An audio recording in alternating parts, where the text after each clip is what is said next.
صدق الله مولانا العظيم وقال رسول الله صلى الله تعالى عليه وسلم لا تزول قدم ابن آدم يوم القيامة حتى يسأل عن خمس عن عمره فيما أفناه وعن شبابه فيما أبلاه وعن ماله من أين اكتسبه وفيما أنفقه وقال عليه الصلاة والسلام من أحب دنياه أزر بآخرته ومن أحب آخرته أزر بدنياه فآثر ما يبقى على ما يفنى أو كما قال رسول الله صلى الله تعالى عليه وسلم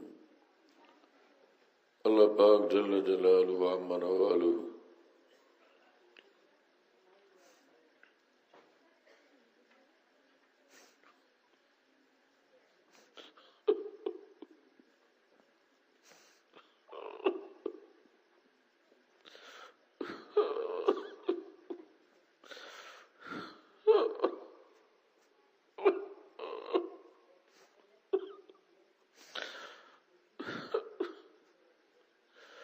আমাদের সকলকে মাফ করে দেন, জান্নাতুল ফিরদাউস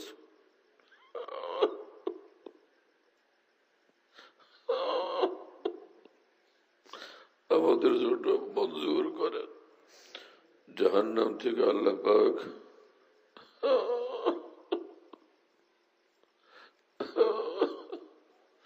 আমাদেরকে নাজাত দান করেন। আল্লাহ পাকের বন্দেগী ওয়ালা, সন্তুষ্টি ওয়ালা, নূর ওয়ালা জিন্দগি আল্লাহ পাক আমাদের সকলকে নসিব করেন। আমার ভাইরা, দুনিয়ার জিন্দগি বহুত লম্বা না, খুবই সংক্ষিপ্ত। এই অল্প সময়ের মধ্যে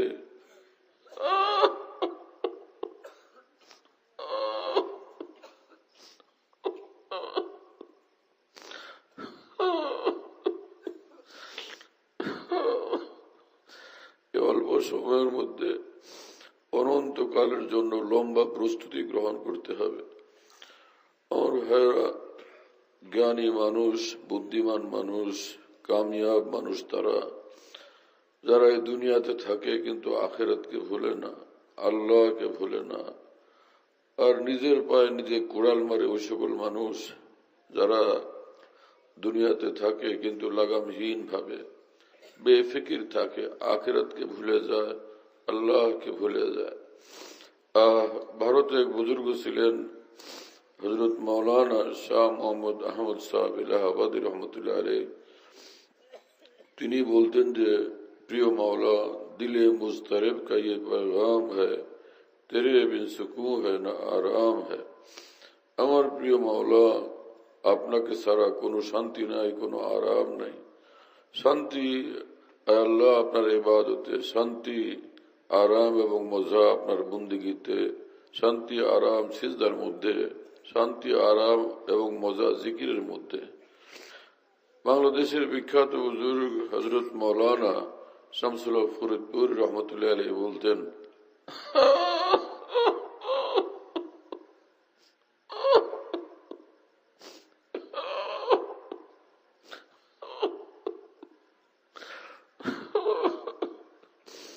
তিনি বলতেন যে, আমার ভাই মুসলমান, সারাটা দুনিয়া তুমি পেয়ে গেছো কিন্তু আল্লাহকে পাও নাই। আরে কপাল পোড়া, তুমি তো কিছুই পাও নাই। আর দুনিয়ার যদি কিছুই না পাও কিন্তু আল্লাহকে তুমি পেয়ে গেছো, আল্লাহর কসম আমার ভাই, তুমি সব কিছুই পেয়ে গেছো। ভারতে এক বুজুর্গ ছিলেন হাকিমুল উম্মত মুজাদ্দিদুল মিল্লাত মৌলানা শাহ আশরাফ আলী থানভী রহমতুল্লাহ আলাইহির খলিফা খাজা আজুল হাসান মুরজুব রহমতুল্লাহ আলাইহি। তিনি বলতেন যে, আমার প্রিয় মাওলা, जो तू मेरा तो सब मेरा, फलक मेरा जमी मेरी, अगर एक तू नहीं मेरा तो कोई शय नहीं मेरी। হে আল্লাহ, আপনি আমার তো সব আমার, আপনি আমার তো আসমান আমার। হে আল্লাহ, আপনি আমার তো এই পৃথিবীটা আমার, আপনি আমার তো জান্নাতুল ফিরদাউসও আমার। আর হে আল্লাহ, যদি আপনি নারাজ হয়ে যান, আপনাকে না পাই, আপনার থেকে আমি বঞ্চিত হই, আপনি আমাকে ত্যাগ করে দেন, তাহলে আমার দুনিয়াও নয় আখিরাতও নয়, আমার দুনিয়াও বরবাদ, আমার আখিরাতও বরবাদ। আমার ভাইয়ের এজন্য সব ভাই পাক্কা এরাদা করি যে কোনো ক্রমে আমার আল্লাহকে আমি নারাজ করব না, কোনো ক্রমে আমার আল্লাহকে আমি অসন্তুষ্ট করব না। যেখানে থাকি, যে হালে থাকি, আল্লাহকে রাজি রাখবো, আল্লাহকে খুশি রাখবো। আমার ভাইয়েরা, নমরুদরাও দুনিয়াতে থাকে, ফেরাউনরাও দুনিয়াতে থাকে, কিন্তু না আল্লাহ বুঝে না আখেরাত বুঝে। কিন্তু ঈমানওয়ালারা দুনিয়াতে থাকে এভাবে যে থাকে দুনিয়াতে, কিন্তু দুনিয়াতে থাকা অবস্থায় এক মুহূর্তে আখেরাতের ব্যাপারে, এক মুহূর্তের জন্য আখেরাতের ব্যাপারে গাফিল হয় না। हाँ, हम जहां जाते हैं तेरा फसाना छेड़ देते हैं, कोई महफिल हो तेरा रंगे महफिल देख लेते हैं।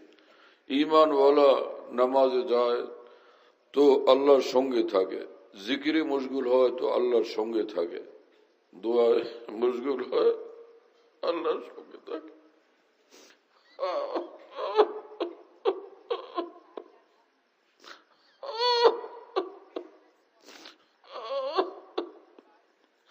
খাঁটি ঈমানওয়ালা যদি হয়, অন্তর যদি আল্লাহ পাকের মহব্বত মারেফত ওয়ালা হয়, দোকানের মধ্যে গেলেও সে আল্লাহকে ভুলে না, অফিসে আদালতে গেলেও সে আল্লাহকে ভুলে না, খেত খামারের দোকান পাটে অফিস আদালতে যখন বান্দা যেখানেই থাকে, দস্ত বকার দিল বয়ার হাতে কাজ করে অন্তরে আল্লাহকে স্মরণ করতে থাকে। বিখ্যাত আলেমে দ্বীন, বহুত বড় বুজুর্গ হযরত মুফতি শফি সাহেব রহমতুল্লাহ আলাইহি, যিনি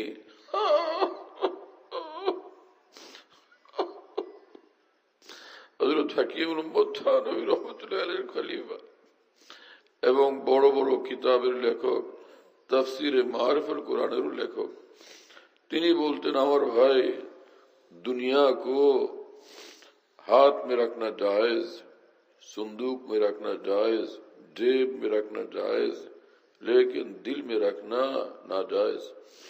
আমার ভাই, দুনিয়াতে থাকো, দুনিয়ার দরকার আছে, দুনিয়া হালাল, দুনিয়া ছাড়া তো চলা যায় না, কিন্তু আমার ভাই খবরদার, দুনিয়াকে মনে রাখবা যে দুনিয়াকে সিন্ধুকের মধ্যে রাখলে সেটা জায়েজ, दुनिया के हाथे रखो तो जायज, दुनिया के पकेटे रखो तो जायज, কিন্তু দুনিয়াকে অন্তরের ভিতরে জায়গা দিবা তো সেটা না জায়েজ। অন্তর দুনিয়াকে স্মরণ করার জন্য না, বরং অন্তর হলো সির্ফ আল্লাহকে স্মরণ করার জন্য, আল্লাহকে ইয়াদ করার জন্য। আল্লাহ তাআলা সেই অন্তর আমাদের সকলকে নসিব করে দেন। মাহফিল হয় মাদ্রাসাগুলোতে বছরে একবার।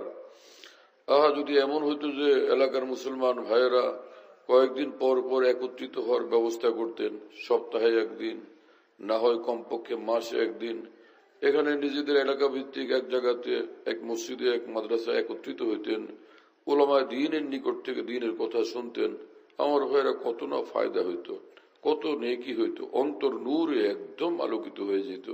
আল্লাহ তাআলা সেরকম ব্যবস্থা করার আমাদেরকে তৌফিক দান করেন, সেরকম বুঝ দান করেন।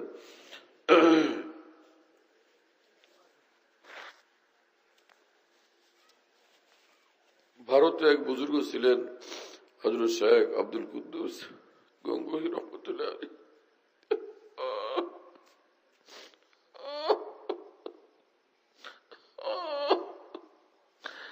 আরেফ যারা, আল্লাহর ওলি যারা, তাদের এত বড় মর্তবা ভাই, যে হযরত হাকিমুল উম্মত মাওলানা আশরাফ আলী থানভী রহমতুল্লাহ আলাইহি বলছেন, কোন আল্লাহর ওলির কথা যদি বেখেয়ালেও হঠাৎ অন্তরের মধ্যে মনে পড়ে যায় তো সাথে সাথে সেই অন্তরে নূর পয়দা হয়ে যায়।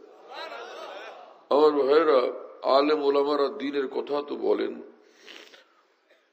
তাতে ফায়দা হয়, কিন্তু যেই ওলামায়ে দ্বীন আকাবির দ্বীনের সনদের সাথে, রেফারেন্সের সাথে কথা বলেন, তো তাদের কথার মধ্যে ফায়দা বেশি, নূর বেশি, তাসির বেশি।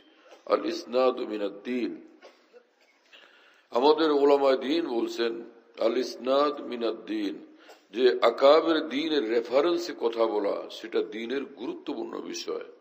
কিন্তু আমরা দ্বীনের কথা বলতে গিয়া সেগুলো কম লোকেরই আমাদের খেয়াল থাকে। আমরা কোরআন হাদিস পড়ি, সেটা আমরাই বলতে থাকি ডাইরেক্ট না বলা, বরং আকাবের দ্বীনের রেফারেন্সে বলার অভ্যাস বানানো চাই। হ্যাঁ, সব বুজুর্গানে দ্বীন যাদের দ্বারা সারা দুনিয়া আলোকিত হয়েছে, তাদের জিন্দিগির এই অবিচ্ছেদ্য নিয়ম ছিল, হ্যাঁ, তাদের এই উসুল ছিল, যে তাদের জীবনের এই মহান বৈশিষ্ট্য ছিল আকাবের দ্বীনের রেফারেন্সে কথা বলতেন। আমরা কি, আমরা তো কিছুই না ভাই, আমরা দোষে ভরা, কিন্তু এই বুজুর্গানের দ্বীন ছিলেন নূরে ভরা। তো তাদের নাম নিলেও আল্লাহ পাক খুশি হয়ে যান, তাদেরকে স্মরণ করলেও আল্লাহ পাক খুশি হয়ে যান। তো এক বুজুর্গ ছিলেন ভারতে, শেখ আব্দুল কুদ্দুস গঙ্গুহি রহমতুল্লাহ আলী, অনেক বড় ওলি আল্লাহ ছিলেন, বহুতই বড় বুজুর্গ ছিলেন।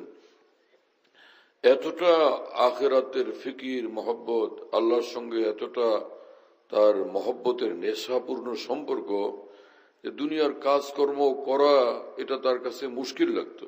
যাহা যতক্ষণ আমি দুনিয়ার ধান্দায় ব্যস্ত থাকবো, এতক্ষণ আমি কোরআন শরীফ তেলাওয়াত করতে পারবো না, এতক্ষণ আমি সিজদা করতে পারবো না, এতক্ষণ আমি নামাজে মশগুল থাকতে পারবো না, এতক্ষণ আমি জিকিরে মশগুল থাকতে পারবো না, এতক্ষণ আমি দোয়া থেকে বঞ্চিত থাকবো। আর এই সব আমলই অনেক বড় বড় আমল। শুনতেছেন আমার ভাইয়েরা? ওই বুজুর্গের অভ্যাস ছিল যে খানা দানাও খাইতেন না, না খায়া থাকতেন। সে পুরানো জমানা ছিল, মানুষের শরীর মজবুত ছিল, না খায়া সহ্য করতে পারতেন। কিন্তু এই জমানাতে মানুষ এত শক্তি নাই, এত হিম্মত নাই যে না খায়া ইবাদত করবে। এজন্য এই জমানার জন্য হাজী ইমদাদুল্লাহ মুহাজির মক্কি রহমতুল্লাহ আলাইহি, যিনি চিশতিয়া, কাদেরিয়া, নকশবন্দিয়া, সোহরাওয়ার্দিয়া চারু তরিকার বিশ্ববিখ্যাত বুজুর্গ ছিলেন, তিনি বলতেন, আমার ভাইরা, কম খাওয়ার মুজাহাদা এই জমানাতে নাই, না খায়া থাকার মুজাহাদা এই জমানাতে নাই, আর কম ঘুমার মুজাহাদা এই জমানাতে নাই। এখন ভাই ভালো মতো ঘুমাও, ভালো মতো খাও, সুস্থ থাকো, আল্লাহর খুব ইবাদত বন্দেগী করো। হ্যাঁ, इस नफ्स को खूब खिलाओ पिलाओ भी, मगर और लेकिन इससे काम भी खूब लो।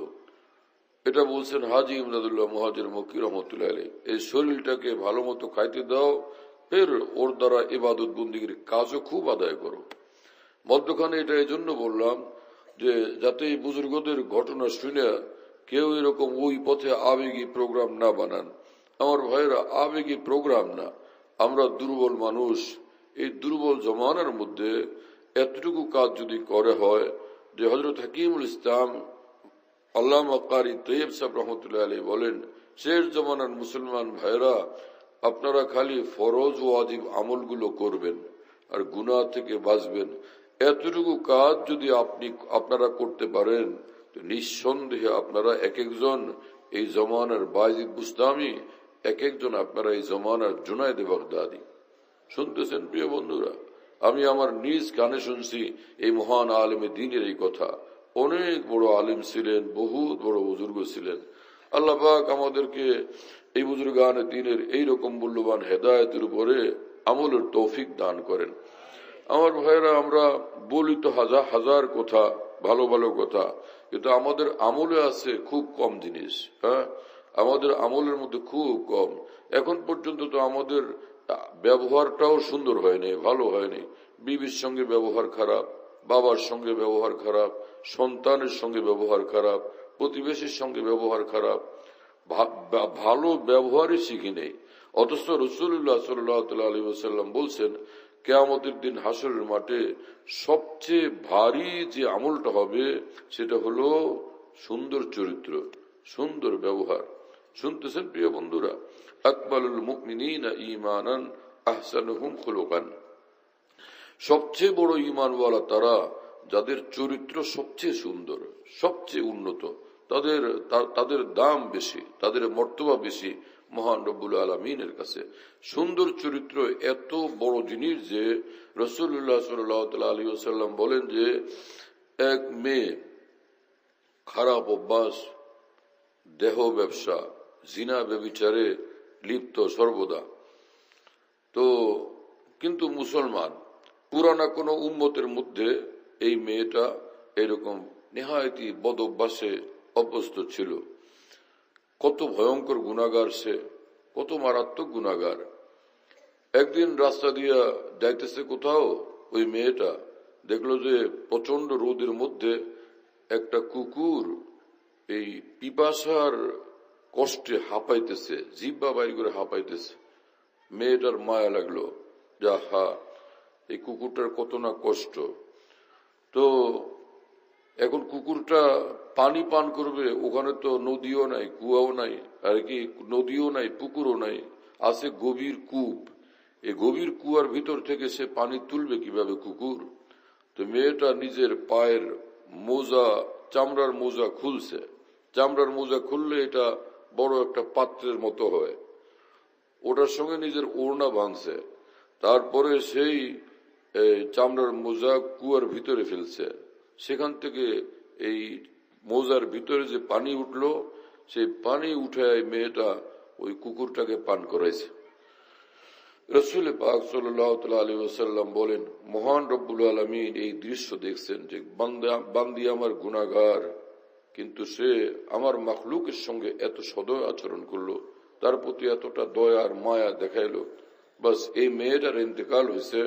আল্লাহ পাক জাল্লা জালালু ওয়া মানওয়ালু তাকে ডাকলেন এবং বললেন, তোমার এই ভয়ঙ্কর গুনাহের কারণে জাহান্নাম ছাড়া তো কোনো রাস্তা ছিল না, কিন্তু আমার একটা অসহায় মাখলুক কুকুরের সঙ্গে যে সদাচার করছো, এই উসিলায় তোমাকে মাফ করে জান্নাতের ফয়সালা করে দিলাম। আমার ভাইরা, আল্লাহর কসম, সুন্দর চরিত্র এত দামি, এত মূল্যবান, এত মূল্যবান, এত মূল্যবান। ভারতে এক বুজুর্গ ছিলেন ইমাম শাহ ওলিউল্লাহ মুহাদ্দিস দেহলভী রহমতুল্লাহ আলী। তার বাবা ছিলেন হযরত শাহ আব্দুর রহিম দেহলভী রহমতুল্লাহ আলী। ছেলে তো শাহ ওলিউল্লাহ দেহলভী, তো সে সারা দুনিয়ার বিখ্যাত আলেমদের একজন। উনার বাবাও অনেক বড় মাপের আলেম দ্বীন ছিলেন। ফতোয়া আলমগীরি যে লেখা হয়েছিল, এটার যিনি এডিটিং করতেন এবং তত্ত্বাবধান করতেন, তিনি শাহ আব্দুর রহিম রহমতুল্লাহ আলী। তো তিনি বড় আলেমও, বহুত বড় বুজুর্গ। একদিন তিনি মসজিদে যাইতেছেন জামাতে নামাজ পড়ার জন্য।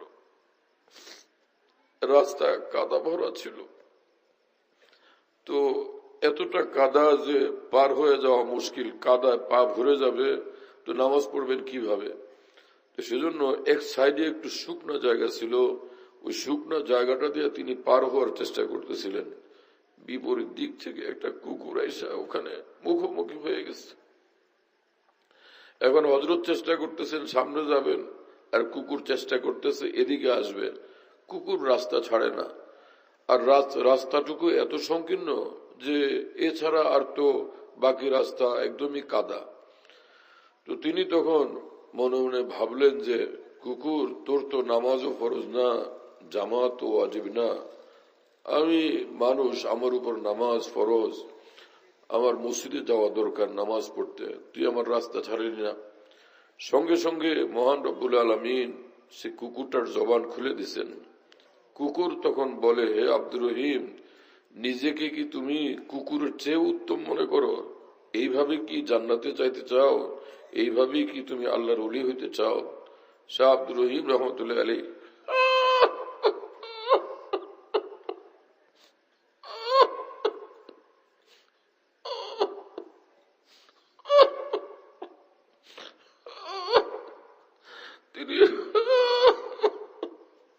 তিনি কুকুরের জন্য রাস্তা ছেড়ে দিলেন।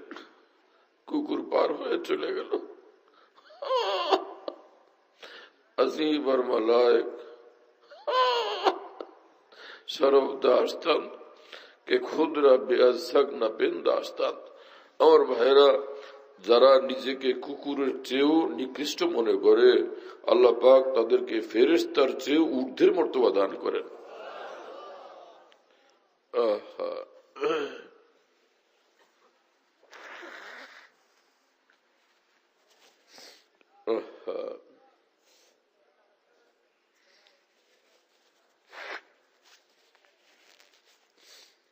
ভাইরা, আর একটা ঘটনা মনে পড়লো। হযরত সৈয়দ আহমদ কবির রেফাই রহমতুল্লাহ আলাইহি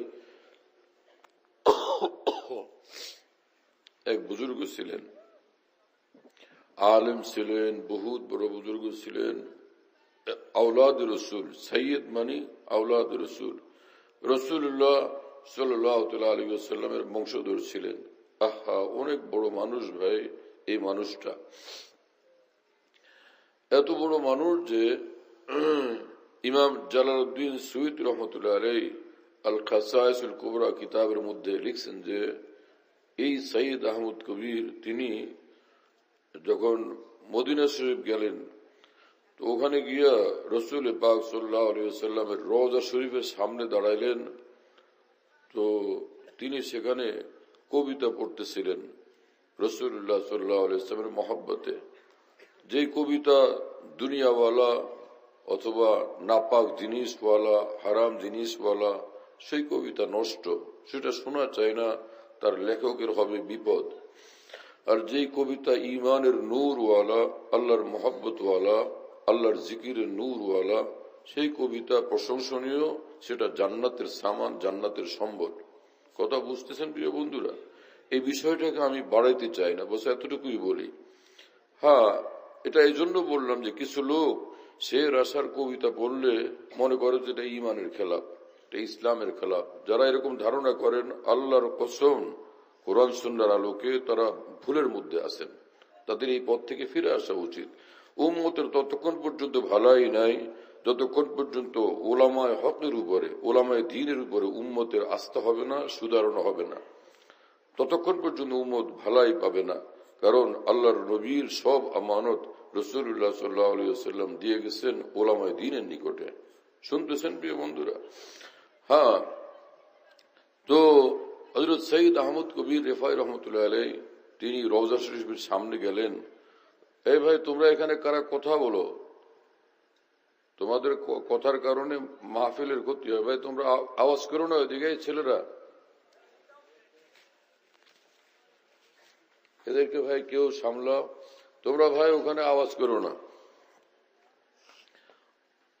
হযরত সৈয়দ আহমদ কবির রেফাই রহমতুল্লাহ আলাইহি রওজায়ে পাকের সামনে দাঁড়াইলেন এবং বড় মহব্বতে, বড় ব্যথা ভরা দিলে বলতেছিলেন যে ফি হালাতিল বুদে রূহি কুনতু উরসিলুহা তুকাব্বিলুল আরদ আন্নি ওয়া হিয়া নাইবাতি।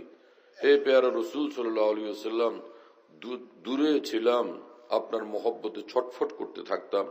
সশরীরে আমি তো আসতে পারতাম না, আমার রূহ ছুটে আসতো বারবার মদিনাতে। ফালআনা দৌলতুল আসবাহ কদ হাজারাত ফামদুদ ইয়ামিনাকা কা তাহজা বিহা সাফাতি। হে প্যারা রাসূল সাল্লাল্লাহু আলাইহি ওয়াসাল্লাম, এখন তো আমি আপনার সামনে সশরীরে দাঁড়ানো, আপনার ডান হাত মোবারক একটু বাড়ায়া দেন, আমি চুম্বন করব। তো ইমাম জালালউদ্দিন সুয়ুতী রহমতুল্লাহ লিখছেন যে আল্লাহ পাকের পক্ষ থেকে আল্লাহর কুদরতে এই ঘটনা, এই কারামত সৈয়দ আহমদ কবির রেফাই রহমুল্লাহর প্রকাশ পাইল যে রাসূলুল্লাহ সাল্লাল্লাহু আলাইহি ওয়াসাল্লামের হাত মুবারক রওজা শরীফ থেকে বের হয়ে আসছে। এই বুজুর্গ দৌড়ে গিয়া হাত মুবারকে চুমু খাইছেন এবং সাথে সাথে হাত মুবারকের নূরে পুরা মসজিদে নববী ঝলমল করতেছিল। এই ঘটনার অসংখ্য দর্শকের মধ্যে একজন ছিলেন হযরত সৈয়দ বড় পীর জিলানী রহমতুল্লাহ আলাইহি। আমার প্রিয় বন্ধুরা, শুনতেছেন আপনারা? এবং এই মানুষটা সৈয়দ আহমদ কবির রেফাইর জীবনীতে লিখছেন যে যখন তিনি রওজা শরীফের সামনে গেলেন, তখন প্রথম তিনি বললেন আসসালামু আলাইকা ইয়া রাসূলুল্লাহ, হে আল্লাহর রসুল, আপনাকে সালাম। রসুল পাক সাল্লাল্লাহু আলাইহি ওয়াসাল্লাম তিনি সঙ্গে সঙ্গে উত্তর দিলেন ওয়া আলাইকা সালাম ইয়া ওয়ালাদি, হে আমার সন্তান, তোমাকে সালাম। কি মাকাম, কি মর্তবা! শুনতেছেন প্রিয় বন্ধুরা? আমাদের তো নামাজে একটু দিল লাগলে, একটু কানতে পারলে, কয়েকদিন একটু তাহাজ্জুদ পড়লে, একটু দিনের কথা শিখলে, দুইজনকে মসজিদে আনতে পারলে, একটা বড় মাহফিলে ওয়াজ করতে পারলে, তো আমাদের অনেকেরই এই ধোঁকাগ্রস্ত হয়ে যাওয়ার অবস্থা তৈরি হয় যে আমি কিছু হয়ে গেছি। আমার প্রিয় বন্ধুরা, আল্লাহর কসম, সারা দুনিয়ার সব এলেম, সব নেক আমল যার করার তৌফিক হলো, সে নিজেকে কিছু মনে করলো, তার ঠিকানা জাহান্নাম। আর যে ব্যক্তি সারা দুনিয়ার সব এলেমের অধিকারী, সারা জাহানের আমল সবকিছু তার করার তৌফিক হলো, কিন্তু সে নিজেকে মনে করে আমি অসহায়, আমার মাওলা কবুল না করলে আমার কিচ্ছু নাই, আমার ভাই, তার এই অসহায় ভাবা নিজেকে, এইটা তাকে জান্নাত পর্যন্ত পৌঁছে দেবে। রাসূলুল্লাহ সাল্লাল্লাহু আলাইহি ওয়াসাল্লাম বলছেন, লা ইয়াদখুলুল জান্নাতা আহাদুন ফি কলবিহি মিসকালু হাববাতিন মিন খারদালিন মিন কিবরিন। আল্লাহ রাসূল সাল্লাল্লাহু আলাইহি ওয়াসাল্লাম বলেন, যার অন্তরে সরিষার দানা পরিমাণও অহংকার থাকবে, সে জান্নাতে প্রবেশ করতে পারবে না। আমার ভাইয়েরা, আমি চৌধুরী সাহেব, এজন্য সবার চেয়ে আমি বড়, আমি জমিদার সাহেব, আমি সবার চেয়ে বড়, আমি বড় উজির, আমি রাষ্ট্রপ্রধানের জন্য সবার চেয়ে বড়, আমি বাদশাহ, আমি সবার চেয়ে বড় না। এটা একটা দায়িত্ব, এটা একটা কাজ, একটা পরিচয়, এটা বড় হওয়ার পদ্ধতি না। বড় সে কাল কিয়ামতে আল্লাহ যাকে মাফ করে দিচ্ছেন। শুনতেছেন প্রিয় বন্ধুরা? হ্যাঁ, কাল কিয়ামতে যে বান্দাকে ডাক দিয়া রব্বুল আলামিন বলবেন, যা তোরে মাফ করে দিলাম, যা জান্নাতে, আল্লাহর কসম সেই বান্দা বড়। এর আগে কেউ নিজেকে বড় ভাবার আল্লাহর কসম কোনো উপায় নেই, এটা সম্পূর্ণ হারাম। একটা হলো অন্যদের তুলনায় নিজেকে বড় মনে করা, এটাকে অহংকার বলে, এটাও হারাম। আর একটা হলো কারো তুলনায় আমি নিজেকে বড় ভাবতেছি না, আমি নিজের উপরে নিজের নজর, আমার গুণের উপরে নজর হয়ে আমি মুগ্ধ। ইস আমার কি এলেম, ইস আমার কি নামাজ, কি একটা তাহাজ্জুদ, কি জিকির, কত দিনের খেদমত আমি করলাম, এটার উপরে আমি পুলকিত।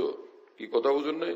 একটা হলো আল্লাহর নেয়ামত মনে করে খুশি হওয়া, সেটা না, এটা নিয়ে নিজে গর্ব অহংকার করা, গর্ব করা এবং ফুলতে থাকা, এটাও হারাম। এটাকে আরবিতে বলে উজব, এজাব, আর বাংলাতে বলা হয় আত্মপ্রসাদ। কি কথা বুঝেন নাই? আমার ভাইরা, দুটোটা হারাম, দুটোটাই মানুষকে জাহান্নাম নিয়ে যায়। এত বড় মানুষ এই সৈয়দ আহমদ কবির রেফাই রহমতুল্লাহ আলাইহি, যিনি রাসূলুল্লাহ সাল্লাল্লাহু আলাইহি ওয়াসাল্লাম রওজায়ে পাকে গিয়ে সালাম করলে রওজা থেকে স্পষ্ট জবাব পাইলেন, এবং যার জন্য আল্লাহ রাসূল সাল্লাল্লাহু আলাইহি ওয়াসাল্লাম হাত পর্যন্ত বাড়ায় দিলেন, সেই মানুষটা একবার রাস্তা দিয়ে যখন আসতেছিলেন, এক ইহুদিদের এক বড় আলেম ওই রাস্তার মধ্যে দাঁড়ায় দূর থেকে দেখলে, তখন উপস্থিত লোকদেরকে বললেন যে, ভাই, মুসলমানদের মস্ত বড় এক মানুষ আসতেছেন, বড় বুজুর্গ আসতেছেন, ওই যে দেখা যাচ্ছে, আমি এই লোকটাকে পরীক্ষা করব। যদি আজকে আমার পরীক্ষায় উনি সফল হয়ে যান, তাহলে আমি তোমাদেরকে কথা দিলাম, আমি সপরিবারে মুসলমান হয়ে যাব। তো এতক্ষণে এই মহান বুজুর্গ সৈয়দ আহমদ কবির রেফাই সেখানে পৌঁছলেন। ওই ইহুদি আলেম তখন বললেন যে, হযরত, আমার একটা প্রশ্ন, এই যে রাস্তার পাশের কুকুরটা, আমার প্রশ্ন এই যে কুকুরটার দাম বেশি না আপনার দাম বেশি? কুকুর উত্তম না আপনি উত্তম? আমি এটা জানতে চাই। এইরকম কথা যদি কোনো জমিদার সাহেবকে কেউ বলে, কোনো মাস্টার প্রফেসরকে কেউ বলে, কোনো ইমাম সাহেবকে, খতিব সাহেবকে, কোনো হুজুরকে কেউ বলে, তো সে কি সহ্য করা সহজ হবে? কি কথা বুঝুন নেই? কোনো ক্ষমতাধর লোককে যদি কেউ বলে, এটা মানা কি সহজ হবে? কিন্তু আশ্চর্য এই মানুষ, মানে কতটা আব্দিয়তওয়ালা, ফানাইয়তওয়ালা, কতটা তাওয়াজুর হাকিকতওয়ালা, কত বেশি নিজেকে মিটাইয়া দিচ্ছেন আল্লাহর জন্য। এই মানুষটা আরামসে বললেন, আমার ইহুদি বন্ধু, শোনো, যদি আল্লাহ পাক ঈমানের সাথে আমাকে মৃত্যু দান করেন, তো নিঃসন্দেহে কুকুরের চেয়ে আমি উত্তম। আর খোদা না খাস্তা যদি এমনটা হলো আমি ঈমান থেকে বঞ্চিত হইয়া কাফের অবস্থা দুনিয়ার থেকে গেলাম, আমার ইহুদি বন্ধু, নিঃসন্দেহে কুকুর আমার চেয়ে উত্তম। তো সাথে সাথে ওই ইহুদি আলেমে দিন, তিনি সাথে সাথে সপরিবারে মুসলমান হয়ে গেলেন। আমার প্রিয় বন্ধুরা, আল্লাহর কসম, এর নাম সুন্দর চরিত্র। আকমালুল মুমিনিনা ঈমানান আহসানুহুম খুলুকান। আল্লাহ পাক আমাদেরকে সুন্দর চরিত্র অনুশীলনের তৌফিক দান করেন। ওই সকল মুসলমান ভাই বোনেরা যারা এলেম আছে, যাদের মধ্যে নেক আমল আছে, ভালো বুঝ আছে, এইরকম লাখো লাখো মুসলমান আছে যাদের জীবন নিঃসন্দেহে দারুণ সুন্দর, পরম সুন্দর, কিন্তু চরিত্রের অধ্যায়, সুন্দর চরিত্রের অধ্যায় খুঁজতে গেলে এই ধরনের লোকদের মধ্যে কম লোক পাওয়া যাবে যাদের চরিত্র সর্বহালতে খুব সুন্দর। শেখ সাদি সিরাজি রহমতুল্লাহ আলী বলতেন যে শানি দম কে মর্দানে রাহে খুদা দিলে দুশ্মনা হাম না কর দন্দ তং তোরা কায় মুয়সর সওয়াদি মকাম কে বা দোস্তানত খেলাফস্ত জং। হে মুসলমান, সারা জীবন আমরা ওলামায়ে দ্বীন এবং আউলিয়া ইকরাম থেকে কোরআন সুন্নাহর আলোকে এই সবক শিখলাম যে যারা আল্লাহর হইতে চায়, যারা সুন্দর বান্দা এবং জান্নাতি মানুষ হইতে চায়, তো তারা তো শত্রুর উপরও অন্যায় ভাবে আঘাত করতে রাজি হয় না, যে না সে আমার সুযোগ আছে, আমি তাকে কষ্ট দিব, আঘাত করব, জুলুম করব, কিন্তু আল্লাহ তো দেখতেছেন। जो करता है तू छुप के अहले जहां से, कोई देखता है तुझे आसमां से।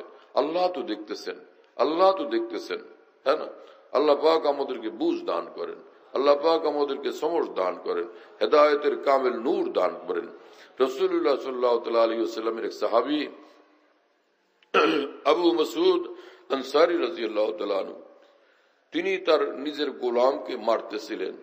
তিনি বলেন, হঠাৎ পিছন থেকে এক আওয়াজ আসলো, ইয়া আবা মাসউদ লাল্লাহু আকদারু আলাইকা মিনকা আলাইহি। হে আবু মাসউদ, তুমি এই গোলামের উপর যতটা ক্ষমতাধর, মহান আল্লাহ তোমার উপর তার চেয়ে বেশি ক্ষমতাধর, তার চেয়ে বেশি ক্ষমতাবান। সাহাবী বলেন, আমি পিছনে তাকায় দেখি কি এই আওয়াজ যিনি দিলেন তিনি স্বয়ং মুহাম্মদুর রাসূলুল্লাহ সাল্লাল্লাহু আলাইহি ওয়াসাল্লাম। আমি ভয়ে কাঁপতে থাকলাম, হায় সর্বনাশ করলাম, আমার আখিরাতকে বরবাদ করলাম এই গোলামের উপর জুলুম করার দ্বারা। রাসূলুল্লাহ সাল্লাল্লাহু আলাইহি ওয়াসাল্লাম যখন নিকটে আসলেন, তা আমি বললেন, হে আল্লাহর রাসূল, আল্লাহর জন্য এই গোলামকে আমি আজাদ করে দিলাম। এই সাহাবী বদরের যুদ্ধে অংশগ্রহণকারী, আর এই পৃথিবীতে বদরের যুদ্ধে অংশগ্রহণকারী সাহাবীদের মর্তবা অনেক ঊর্ধ্বে, অনেক ঊর্ধ্বে, অনেক ঊর্ধ্বে। রাসূলুল্লাহ সাল্লাল্লাহু আলাইহি ওয়াসাল্লাম এই সাহাবীর মুখ থেকে গোলামকে আজাদ করার কথা শোনার পরে বললেন, লাউ লাম তাফআল লালাফাহাত কান্নার আও ক্বালা লামাসাত কান্নার। আবু মাসউদ, যদি এই গোলামটাকে আজাদ করে দিয়া তার জুলুমের প্রতিকার করে তাকে সন্তুষ্ট করে তুমি না দিতে, তাহলে জাহান্নামের আগুন তোমাকেও ছাড়তো না। নাউজুবিল্লাহ তাআলা মিন যালিক। শুনতেছেন প্রিয় বন্ধুরা, বদরের যুদ্ধে অংশগ্রহণকারী একজন সাহাবী লক্ষ লক্ষ আউলিয়া উলামা বুজুর্গানে দীর চেয়ে তার মর্তবা ঊর্ধ্বে। সেই সাহাবীর ব্যাপারে যদি রাসূলুল্লাহ সাল্লাল্লাহু আলাইহি ওয়াসাল্লাম এই কথা বলে থাকেন, তা আমাদের অবস্থা কি? কয়েকদিন একটু দিনদার হইতে পারলে তো আমরা মনে করি সবার ব্যাপারে খারাপ ব্যবহার করা, জুলুম করা, তুচ্ছ তাচ্ছিল্য করা আমাদের জন্য সব বৈধ। হ্যাঁ, বাবা মার সঙ্গে যা ব্যবহার, আলেমদের সঙ্গে যা ব্যবহার, ইমাম মুয়াজ্জিনের সঙ্গে দুর্ব্যবহার, কি হলো আজকে মুসলমানদের? আল্লাহ তাআলা শয়তানের ধোঁকা থেকে এবং নফসের ধোঁকা থেকে আমাদেরকে মুক্ত করেন। ভারতে মস্ত বড় বুজুর্গ ছিলেন মুহিউস সুন্নাহ হযরত মাওলানা শাহ আবরারুল হক সাহেব রহমতুল্লাহ আলাইহি। বড় আলেম দ্বীন ছিলেন, বুখারী শরীফ পর্যন্ত পড়াইছেন। আর হাকিমুল উম্মত মাওলানা আশরাফ আলী থানভী রহমতুল্লাহ আলাইহি বিশিষ্টতম খলিফা।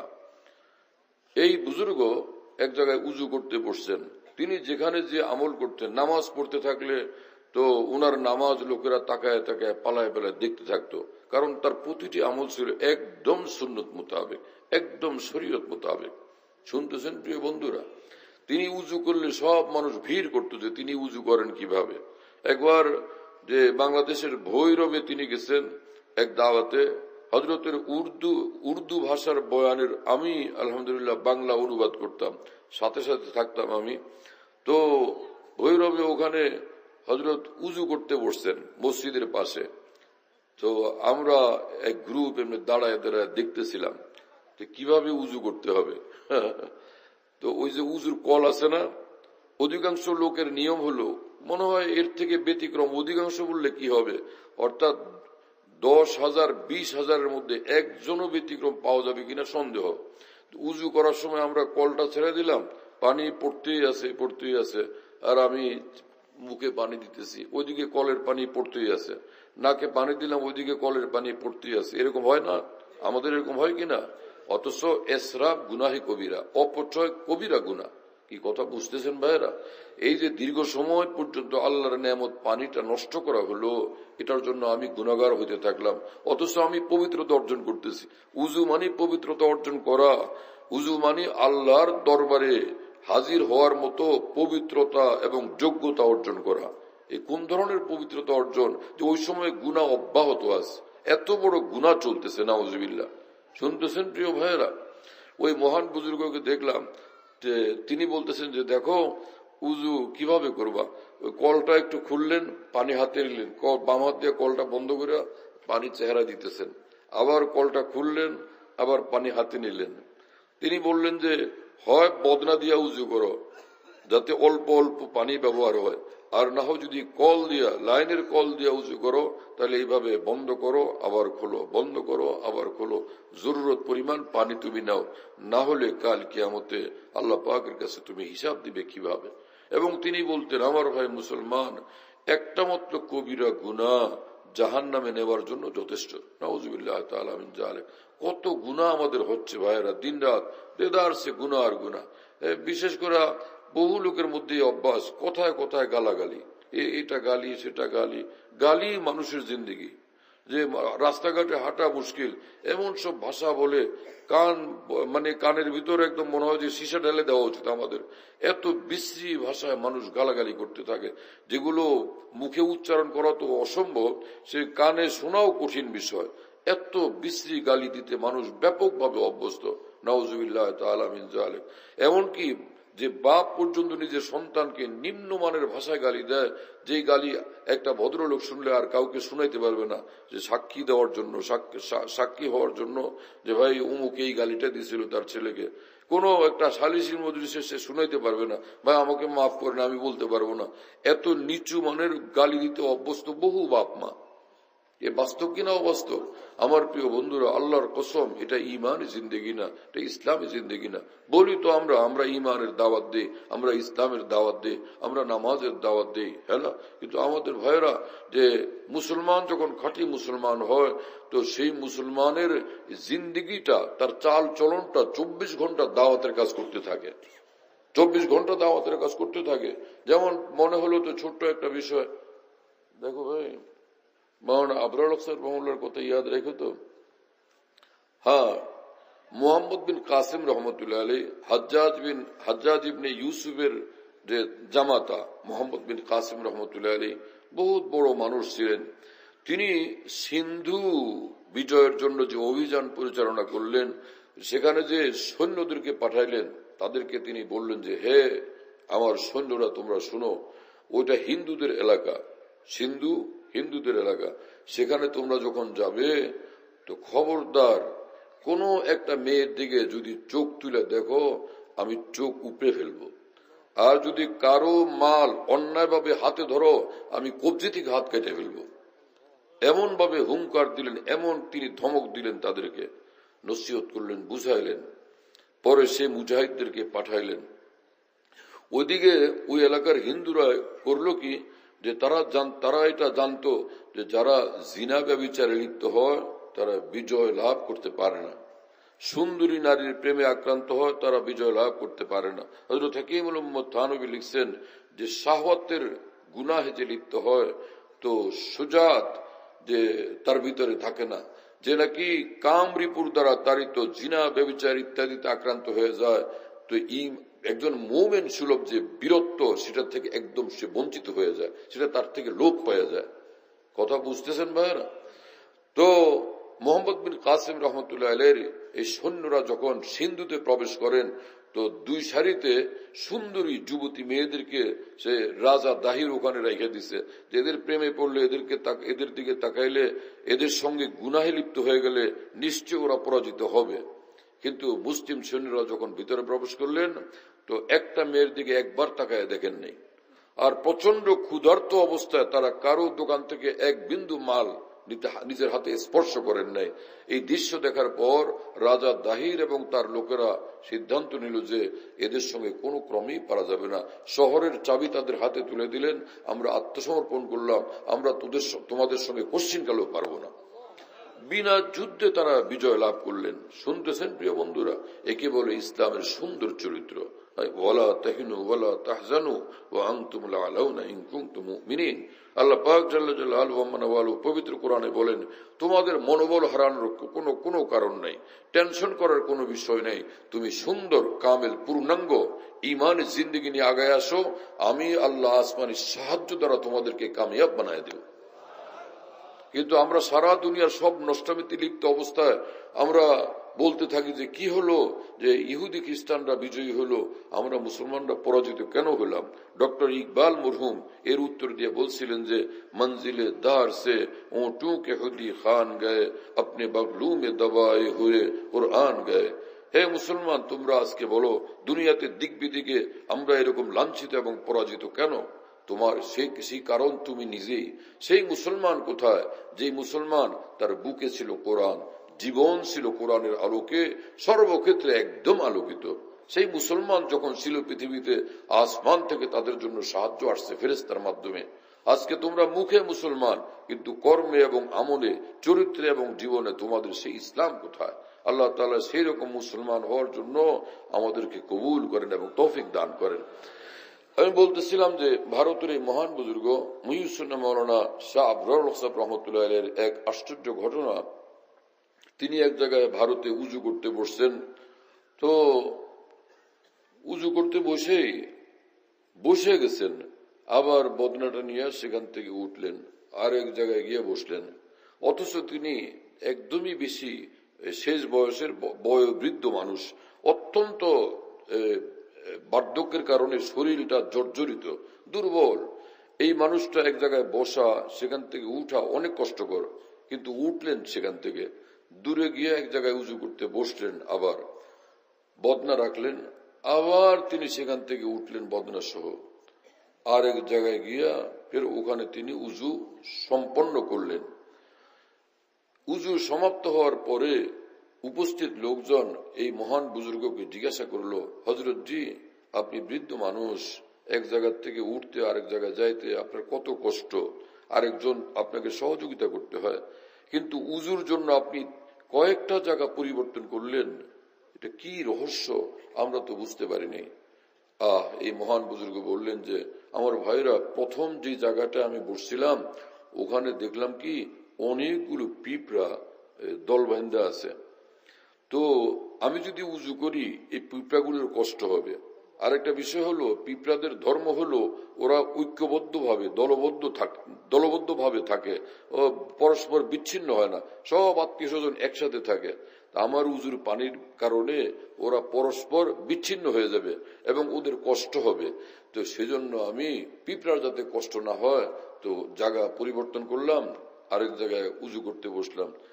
দেখলাম কি ওখানেও আবার কতগুলো পিঁপড়া, তো এই জন্য সেখান থেকে উঠলাম, তৃতীয় জায়গাতে বসলে দেখলাম কোনো সমস্যা নাই, সেখানে উজু কমপ্লিট করলাম। শুনতেছেন প্রিয় বন্ধুরা, ঈমান মানুষকে আল্লাহর কসম এত ঊর্ধ্বে উঠায়, এত পবিত্র বানায়, এত দামি বানায়। ইমাম আব্দুল ওয়াহাব শারানি রহমতুল্লাহ আলাইহি তিনি তানবীহুল মুক্তারিন কিতাবের মধ্যে লিখছেন যে এক বুজুর্গ তিনি কোন এক বাজারে গেছেন সদাই করার জন্য, সেখান থেকে তিনি সদাই কিনে নিয়ে বাড়িতে আসছেন। বাড়িতে আসার পরও সদাইটা খুললে পরে তখন দেখলেন যে আরে সে ওর ভিতরে কয়েকটা পিঁপড়া। তখন তিনি ভাবলেন যে ওফো, আমার এই সদাইয়ের সঙ্গে পিঁপড়াগুলো আসছে তো সেই বাজার থেকে, আর সেই জমানার বাজার তো ঘরের কাছে হইতো না, যে এক এক বাজার কত দূর। তো আল্লামা শারানি লিখছেন যে 12 মাইল দূর থেকে ওই বুজুর্গ ওই সদাই নিয়ে আসছিলেন। পরে এই বুজুর্গ এই পিঁপড়াগুলিকে সাথে করে নিয়ে সে 12 মাইল দূর ওই বাজারে গেছেন, যে ওরা ওদের আত্মীয় স্বজন থেকে বিচ্ছিন্ন হয়ে গেছে, ওদের আত্মীয় স্বজনের কাছে ওদেরকে পৌঁছায় দিয়ে আসা উচিত। ঠিক ওই বাজারে নিয়ে পিঁপড়াগুলোকে ছেড়ে দিয়েছেন। শুনতেছেন প্রিয় বন্ধুরা, আমার ভাইরা, যে মানুষ জান্নাতি মানুষ হয়, যে মানুষ সুন্দর মানুষ হয়, যে মানুষ আল্লাহর ওলি হয়, যে মানুষ বিশ্বের জন্য মডেল হয়, যার জীবনের এক একটা আচরণ অন্য মুসলমানদের জন্য এবং অমুসলিমদের জন্য পর্যন্ত দ্বীনের দাওয়াত হয়, তার চরিত্র এত উন্নত হয়, তার চরিত্র